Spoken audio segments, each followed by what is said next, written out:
শুভ দুপুর বন্ধুরা। তো বন্ধুরা, তোমাদের সঙ্গে কিছু শেয়ার করতে আসলাম। তো এই যে আমার হাতে দেখতে পাচ্ছ, এটা হচ্ছে আলু সিদ্ধ করে নিয়েছি। আর আলুর সাথে হচ্ছে এই যে প্লাস্টিকে দেখতে পাচ্ছ, এটা হচ্ছে পনির। তো এটা দুধের ছানার পনির না, এটা হচ্ছে ডিমের পনির। আমি বানিয়ে নিলাম। তো কেমন দেখতে হয়েছে তোমাদের দেখাবো এখনই। তো দেখো, এই যে আমার পনির, দেখো কত সুন্দর বানিয়ে নিলাম। তো এখন এই পনিরটা আমি ছোট ছোট করে কেটে নেব। তো সুন্দর করে কেটে নেব। কারা কারা এই পনিরটা খেতে ভালোবাসো কমেন্টে অবশ্যই জানাবে। আমার তো খুবই পছন্দ।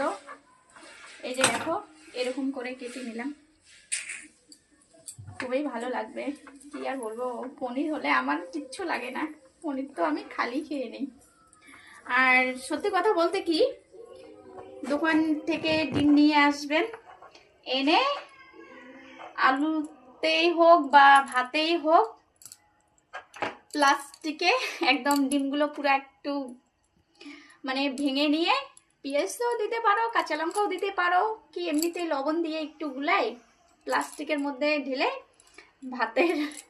ভাতে দিলেই হয়ে যাবে। ভাতও সিদ্ধ হবে, পনিরটাও রেডি হবে। তো আমি এরকম করে বানিয়ে নিয়েছি।